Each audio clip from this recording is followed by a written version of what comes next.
Good morning, students. Welcome to Pioneer Convent School. So, today we are going to start our chapter number 1 from the sources of ancient Indian history. Sources means from where we come to know about history. जहाँ से हमें history के बारे में पता चलता है, ठीक है, दैट इज सोर्सेज. सोर्सेज हम एक कह सकते हैं, sources are clues that help in putting the past together, जो हेल्प करते हैं पास्ट को टुगेदर में पुट करने के बारे में. और ये भी कह सकते हैं कि सोर्सेज ही होते हैं जिनके थ्रू हिस्टोरियंस हमें पास्ट के बारे में बताते हैं, कंक्लूजन निकाल के बताते हैं. We learn about our ancient past from two groups of sources. वो कौन से टू ग्रुप ऑफ सोर्सेज हैं? Archaeological and literary. अब सोर्सेज को हमने टू पार्ट में डिवाइड कर दिया, आर्कियोलॉजिकल एंड लिटरेरी. आर्कियोलॉजिकल होते हैं जो खुदाई करके निकलते हैं, और लिटरेरी होते हैं जो भी रिटर्न होते हैं. तो हम archaeological includes artifacts, monuments, coins, inscriptions. Now what is artifacts? Artifacts में इंक्लूड होते हैं, मीन्स आर्टिफैक्ट्स मीन्स कोई पेंटिंग, कोई स्कल्पचर, कोई ज्वेलरी हो सकती है. मोन्यूमेंट्स कोई बिल्डिंग हो सकती है.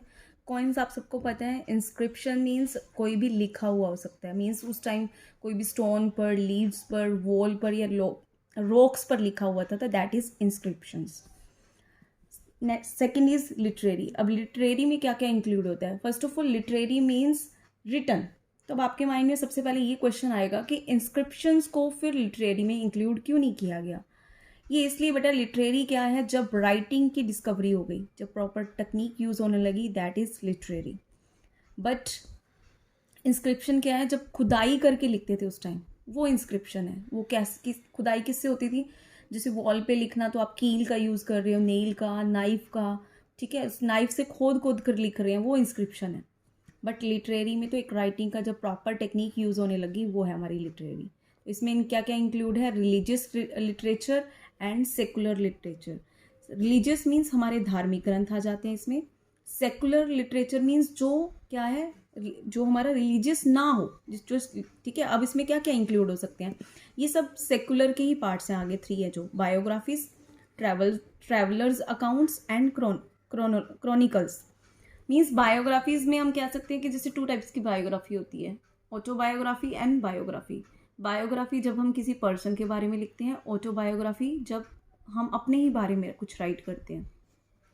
ट्रैवलर्स अकाउंट, कोई ट्रैवलर है, उन्होंने कुछ लिखा है अपने ट्रैवल के एक्सपीरियंस से, दैट इज़ ट्रैवलर्स अकाउंट.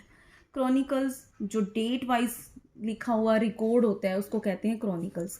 अब हम स्टार्ट करेंगे विद आर्कियोलॉजिकल सोर्सेज, ठीक है. हम इसको प्रॉपरली डिटेल में पढ़ेंगे. आर्कियोलॉजिकल सोर्सेज और material remains of people who lived in the past. Means archaeological मैं ऑलरेडी बता चुकी हूँ, जो खुदाई करके मिलते हैं सोर्सेज, या फिर कोई भी रिमेन्स मटेरियल है, वो कोई भी हो सकते हैं, उन लोगों के भी हो सकते हैं जो पास्ट में रहते थे, such as buildings, houses, ports, pans. हमें जो भी पास्ट में कुछ रिमेन्स मिले, monuments, coins, tools, jewellery, writing on stone walls and pieces of metal, plates and food remains. Means जो भी कोई बचा कुचा हमें मिला उस time, help in reconstructing the past. ये सब हमें हेल्प करते हैं रिकन्स्ट्रक्ट करने में पास्ट को. मीन्स इन इन इन सब रिमेन से हमें अंडरस्टैंड होता है कि पास्ट को हम दोबारा समझने में कामयाब हुए और हमने पास्ट को समझा, ठीक है. Even in the absence of written records, even उस टाइम इवन रिटन कोई रिकॉर्ड भी नहीं था, तब भी हमें ये रिमेन्स हमारी हेल्प करते थे पास्ट को समझने में.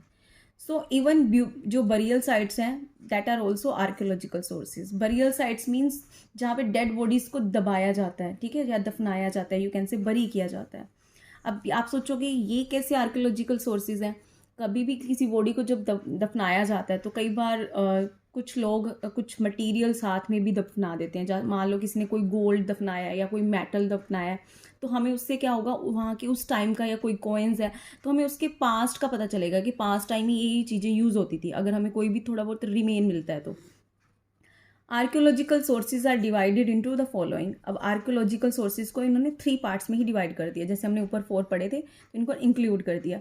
इंस्क्रिप्शन एंड एडिक्ट्स 1 हो गया हमारा. Second monument. थर्ड हमारा coins and artifacts. Means coins और आर्टिफैक्ट्स को एक में ले लिया. And other objects. अब हम स्टार्ट करेंगे with inscriptions and edicts. Inscriptions क्या होती हैं? जो मैंने आपको ऑलरेडी बताया था, जो खुदाई करके जो भी चीज़ हमें खुदाई करके मिलती है, ठीक है, या फिर खुदाई करके जब लिखा जाता है, दैट आर इंस्क्रिप्शंस मीन्स, ठीक है। Inscriptions are writing engraved on rocks, pillars, cave walls, walls of forts, palaces, and temples, and on clay and copper tablets. Means inscription एक राइटिंग होती है, इंग्रेव्ड मतलब डिगिंग, यू कैन से, जिसमें हम क्या करते हैं, उसको खुदाई करके लिखते हैं, खोद खोद कर, जैसे रॉक्स पे लिखना, पिलर पे, वॉल्स पे लिखना, ठीक है। आपने देखा होगा पुराने किले होते हैं, जो किलों की वॉल्स पे भी लिखा हुआ था, खुदाई करके लिखा होता है। बड़े बड़े पैलेस हैं, ठीक है, या टेम्पल्स हैं, बहुत सारे प्लेसेस मिलेंगे आपको ऐसे, ठीक है। या फिर कोई भी कॉपर टैबलेट्स मीन्स जो कॉपर की प्लेट्स होती थी, स्लेट्स होती थी, ये सब भी क्या है, ये इन सबको बोलते हैं inscriptions. Inscriptions tell us name of kings inscription से हमें क्या पता चलता है, name of the king, the period of their reign meaning उनके शासनकाल का पता चलता है, the extent of their empires कि मीन्स उनका एम्पायर कहाँ से कहाँ तक फैला हुआ था, and important events that took place during their reign means उनके रेन, जब उनका शासन टाइम था उस टाइम जो जो इम्पोर्टेंट इवेंट्स होती थी, वो भी कई बार ना वो खुदाई करके कुछ ना कुछ वो बना देते थे, ड्राइंग, पेंटिंग्स, तो उससे भी हमें आइडिया हो जाता था कि उस टाइम कौन कौन से इवेंट होते थे। They also provide information about the society as well as religious and cultural practices of people. They यहाँ किसको रेफर करें है कि इंस्क्रिप्शंस को। तो इससे हमें क्या कहते हैं, इंपॉर्टेंट इन्फॉर्मेशन भी मिलती थी उस टाइम की सोसाइटी के बारे में, उस टाइम की रिलीजियस और कल्चरल जो प्रैक्टिसेस होती थी लोगों की, उसके बारे में, मीन्स लोग क्या क्या करते थे, क्योंकि वहाँ से हमें आइडिया हो जाता था। आगे है देखो, start from here. Inscriptions are reliable sources of history as they came to us in their original form. तो इंस्क्रिप्शंस क्या हैं, सबसे पहले तो ये हमारे रिलायबल सोर्सेज हैं हिस्ट्री के। क्यों? क्योंकि वो जैसे लिखे गए थे ना, हमें वैसे ही मिले हैं, कोई चेंज नहीं है, ठीक है। मीन्स ओरिजिनल फॉर्म में मिले हमें इंस्क्रिप्शंस, ठीक है। The study of inscriptions is known as epigraphy. अब ये बहुत इंपॉर्टेंट है, आप सबने इसको अंडरलाइन करना है। सो व्हाट इज एपिग्राफी, ऐसे वर्ड्स बहुत इंपॉर्टेंट होते हैं, ठीक है। तो epigraphy means study of inscriptions, जो स्टडी करते हैं ना इंस्क्रिप्शन की, तो उसको कहते हैं एपिग्राफी। कनेक्ट टू हिस्ट्री, अब इसको हम ब्रीफ में रीड करेंगे, वर्ड टू वर्ड रीड नहीं करेंगे। कि जो पेपर था वो सबसे पहले चाइना में इन्वेंट हुआ था, ठीक है। कब हुआ था? 2 BCE। BCE मैंने आपको पहले इस पर समझाया टाइमलाइन में, बिफोर क्रिश्चियन एरा।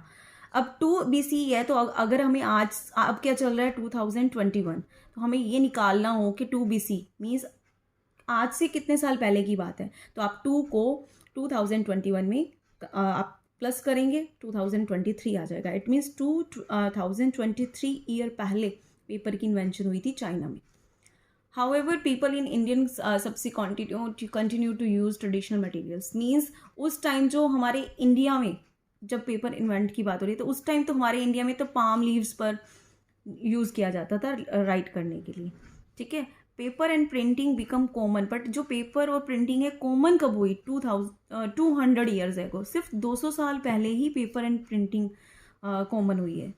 आगे है analysing sources of history. Analysing sources of history, इसको मैं आपको शॉर्ट में बताऊंगी। An extract from the writing of Fahien, इसको फाहियान बोलते हैं, a Chinese traveller to India. Actually ये एक एक्सट्रैक्ट का मीनिंग होता है, एक अंश है, एक छोटा सा पार्ट है फाहियान की रीडिंग में, जो उसने एक राइट किया था कुछ, उसमें से जो उन्होंने राइट किया था उसमें से एक छोटा सा अंश लिया गया है, ठीक है। तो उनकी राइटिंग का नाम यही नीचे गिवन है, from a record of Buddhistic kingdoms being an account of the Chinese monk Fahien. Means उनकी ये बुक में से एक छोटा सा अंश लिया गया। क्यों लिया गया? ये बताने के लिए कि देखो कैसे हमें उस टाइम का पास्ट का राइटिंग से पता चलता था, ठीक है। तो फाहियान एक ट्रैवलर था जो चाइना से इंडिया में आया था, ठीक है। तो उन्होंने उस टाइम ये जो उनके कुछ लिखा था, तो वहाँ से हमें कैसे नॉलेज मिलती थी, इसमें शॉर्ट में मैं बता देती हूँ कि उस टाइम किंगडम था वैशाली का, ठीक है। तो वहाँ पे क्या था, जो वैशाली में क्या था, वहाँ पे एक बुद्ध जी, जो बुद्ध है, बुद्ध धर्म के यू कैन से संस्थापक, ठीक है। तो वहाँ पे उनके बारे में हमें, बुद्ध के बारे में और वैशाली के बारे में, और अम्बापाली कौन थी, एक यू कैन से एक वीमेन थी जिसने विहारा बनाया था। विहारा कह सकते हैं एक बुद्धिस्ट टेम्पल होता है, ठीक है, किसके ऑनर के लिए, किसको सम्मानित करने के लिए, बुद्ध जी को, ठीक है, जो बुद्ध धर्म के संस्थापक हैं। तो ये अब एक्चुअली में एक शॉर्ट सी स्टोरी बता रखी है और कुछ नहीं है, बट हमें यहाँ से क्या बताना चाहते हैं कि जैसे अम्बापाली, बुद्ध, ठीक है, और वैशाली कि उस टाइम की ये चीज़ें हमें कैसे पता चली, ठीक है। तो वो जैसे फाहियान था, उन्होंने राइटिंग पार्ट लिखा था कुछ, ठीक है, जब वो एज अ ट्रैवलर अकाउंट लिखा था, मीन्स जब वो ट्रैवलिंग पे आए थे तो उन्होंने राइट किया था। तो वहाँ से हमें सोर्सेज मिल जाते हैं कि कैसे हिस्ट्री का पता चलता है हमें। कई बार आपके मन में क्वेश्चंस आते हैं कि हमें कैसे पता उस टाइम ये होता था, तो ऐसे हमें नॉलेज मिलती है। So let's start reading from the monuments. अब हम मोनूमेंट्स से स्टार्ट करते हैं। Old buildings of historical importance are known as monuments. जितनी भी ओल्ड बिल्डिंग है जिनकी एक हिस्टोरिकल इम्पोर्टेंस है उनको कहा जाता है monument. They give information about people, their social life, religious believes and culture. ये जो मोनूमेंट्स हैं ये हमें इंफॉर्मेशन देते हैं उस टाइम के लोगों की जो सोशल लाइफ थी, उनके जो रिलीजियस बिलीफ थे, मीन्स एंड कल्चर, ठीक है। तो मीन्स आपने देखा होगा जो किले होते हैं, बड़े बड़े किलों में घूमने जाते हैं तो वहाँ पे भी कई बार ड्राइंग के बेस पे बताया जाता है कि क्या क्या उस टाइम में लोगों की रिलीजियस बिलीफ थी, उनके कल्चर में ड्राइंग में हमें पता चल जाता है कि उस टाइम कैसा कल्चर था, ठीक है। आगे देखो,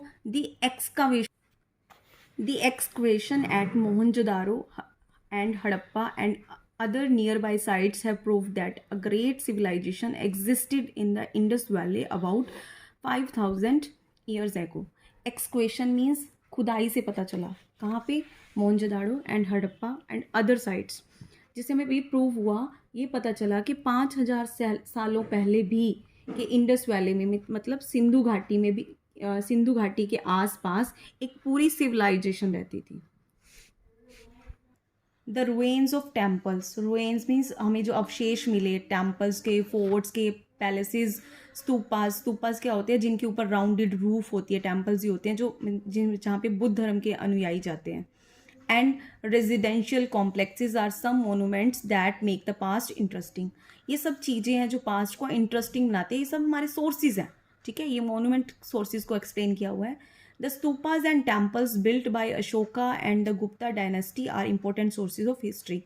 अब जो स्तूपास मैंने आपको ऑलरेडी बताया, जो बुद्ध धर्म से रिलेटेड बिल्डिंग होती थी उस टाइम, ठीक है। जो टेम्पल्स से जो अशोका ने बनाए थे, और ठीक है, ये भी सब क्या है, हिस्ट्री के क्या है, हमारे बहुत इंपॉर्टेंट सोर्सेज हैं। Coins, artifacts and other object.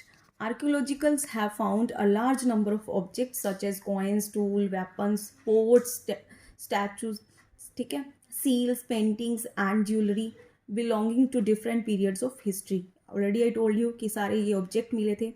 These provide valuable information about cultures and civilization of the past, जिससे हमें past की सभ्यता का पता चलता है, कल्चर का पता चलता है। The study of coins is called numismatics. Numismatics को लर्न करना बहुत ईजी है। मैटिक्स मीन्स जब मैथमेटिक्स पढ़ते हैं तो न्यूमिस को हम रिलेट कर सकते हैं नंबर से। कॉइन्स पर नंबर लिखे होते हैं ना, तो आपने इसको भी अंडरलाइन करना है सबने। तो मीन्स कॉइन की स्टडी को कहा जाते हैं न्यूमिस्मैटिक। हमने पहले पढ़ा था कि स्टडी ऑफ इंस्क्रिप्शन को क्या बुलाते हैं, एपिग्राफी, और कॉइन्स की स्टडी को कहते हैं numismatics. Coins are important as they help in determining the dates of several dynasty and also tell us about the religious and cultural practices of the people who issues them. अब coins क्या करती हैं, हमारी help करती हैं। क्या help करते हैं कि हम डेट्स को डिटरमाइन कर पाएँ। अब जैसे कॉइन्स पे लिखा होता है, मान लो किसी कॉइन पे लिखा है 1901 से लेकर 1917, मीन्स उस टाइम की हमें शासन का पता चल जाएगा। Coins provide information on the kind of metals used in the past, means coin से हमें पता चल जाता है कि उस टाइम कौन सा मेटल यूज होता था पास्ट में।